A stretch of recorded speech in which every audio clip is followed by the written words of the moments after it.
Ada satu kalimat yang sampai hari ini masih terdengar di mana-mana. Mungkin kalian juga pernah mendengarnya. Coba Indonesia dulu dijajah Inggris, bukan Belanda. Mungkin sekarang kita sudah jadi negara maju. Tapi sebelum kita percaya begitu saja pada anggapan itu, ada satu fakta sejarah yang menarik untuk dilihat. Ini adalah Thomas Stamford Raffles. Dia pernah memimpin Jawa sebagai letnan gubernur ketika Inggris mengambil alih pulau ini dari tangan Belanda. Ya, Nusantara sebenarnya pernah berada di bawah kekuasaan Inggris. Antara tahun 1811 sampai 1816, Inggris benar-benar mengambil alih Jawa dari tangan Belanda dan memerintah selama 5 tahun penuh. Jadi pertanyaannya, bagaimana kalau Indonesia dijajah Inggris? Sebenarnya bukan sekedar penggandaian, karena Nusantara pernah mengalaminya. Dan dari semua itu, kita akan sampai pada satu pertanyaan yang lebih besar. Benarkah penjajah yang dianggap lebih baik otomatis bisa membuat sebuah negara menjadi maju? Dan di video ini, kita akan menelusuri semua itu bersama.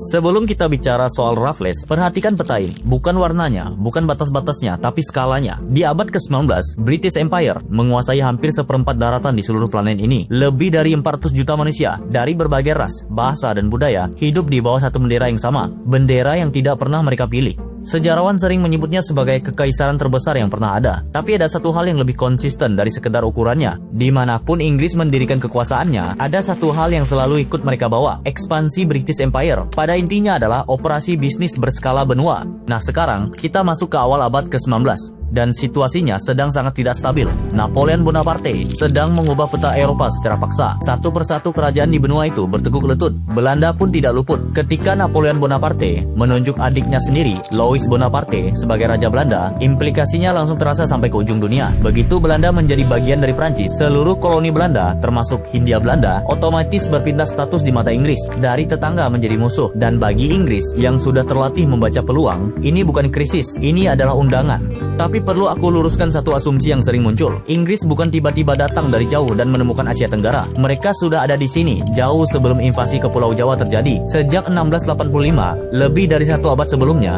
mereka sudah membangun benteng di Bengkulu. Dalam sebuah pos yang mereka sebut sebagai British Bencoolen, Raffles sudah mempersiapkan diri sejak 1805. Dia bertugas di Penang, mengamati, belajar bahasa Melayu, dan perlahan-lahan membangun argumen bahwa Jawa adalah aset strategis yang terlalu berharga untuk dibiarkan di tangan Belanda yang sedang lemah. Rencananya pun dieksekusi pada 1811. Pasukan Inggris mendarat di Cilincing, pantai utara Batavia, dan yang terjadi kemudian cukup mengejutkan. Bukan karena pertempuran yang sengit, tapi justru karena Batavia jatuh begitu cepat. Dan kemudian Raffles resmi menjadi letnan gubernur Jawa. Dan disinilah aku ingin kalian berhenti sejenak, karena di titik ini banyak orang mulai membayangkan skenario yang berbeda, bahwa mungkin di bawah tangan Raffles, Pulau Jawa akan bergerak ke arah yang lebih baik, bahwa mungkin ada sesuatu yang berbeda dari penjajah sebelumnya. Tapi sejarah tidak bekerja berdasarkan niat yang terdengar baik. Sejarah bekerja berdasarkan apa yang benar-benar terjadi. Dan apa yang terjadi setelah Raffles berkuasa, itu yang akan kita bongkar selanjutnya.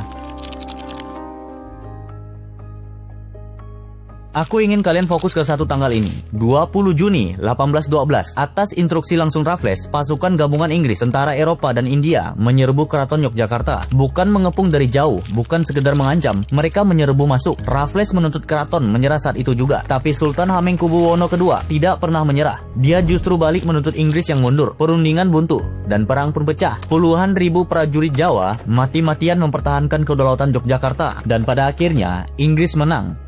Inilah yang perlu kalian perhatikan benar-benar. Kemenangan itu tidak dipakai untuk membangun. Kemenangan itu dipakai untuk merampok. Sekitar 7.000 manuskrip dari Keraton Yogyakarta dibawa ke Inggris. Ini bukan klaim tanpa dasar. Pada tahun 2010, keberadaan manuskrip-manuskrip itu masih tercatat di sana. Raffles juga membawa pulang sedikitnya 20 ton harta berupa pusaka-pusaka Jawa. Benda-benda yang bagi masyarakat Jawa bukan sekedar benda berharga, tapi bagian dari identitas mereka. Dan ini yang perlu aku garis bawahi. Selama hampir 200 tahun Belanda berada di Pulau Jawa, mereka tidak pernah secara langsung menyerbu keraton seperti itu. Ini bukan berarti Belanda lebih baik, jangan salah paham. Tapi ini fakta menunjukkan bahwa Raffles dalam waktu yang jauh lebih singkat justru melampaui batas yang bahkan Belanda pun tidak berani sentuh. Di luar penjarahan yang kasat mata itu, ada dampak lain yang lebih senyap, tapi sama mematikan. Raffles memberlakukan sistem sewa tanah, atau yang dikenal sebagai land rent system. Dan dalam teorinya, sistem ini terdengar modern. Petani menyewa tanah dari pemerintah, membayar pajak sesuai hasil panen. Tapi di lapangan, pajak yang ditetapkan terlalu tinggi. Banyak petani Jawa tidak punya cukup dari panen, apalagi membayar sewa. Mereka terlilit utang, dan utang itu mengikat mereka lebih dalam. Jadi, kita sudah punya gambaran sekarang. Dalam 5 tahun tahun kekuasaan Inggris di Jawa, dari 1811 hingga 1816, yang ditinggalkan bukan sekolah, bukan rumah sakit, bukan juga jalan. Yang ditinggalkan adalah luka.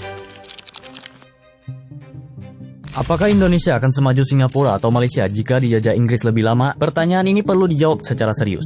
Coba perhatikan peta Afrika ini. Benua ini memiliki banyak negara yang pernah menjadi koloni Inggris seperti Nigeria, Zimbabwe, Zambia, dan Malawi. Negara-negara tersebut berada di bawah kekuasaan Inggris selama puluhan tahun, bahkan sebagian di antaranya lebih dari 1 abad. Lalu bagaimana kondisi mereka saat ini? Banyak yang masih menghadapi tingkat kemiskinan yang tinggi, ketimpangan ekonomi yang lebar, serta ketidakstabilan politik yang harus terus berulang dari generasi ke generasi. Fakta ini menunjukkan bahwa menjadi koloni Inggris bukanlah jaminan sebagai negara akan maju. Dengan kata lain,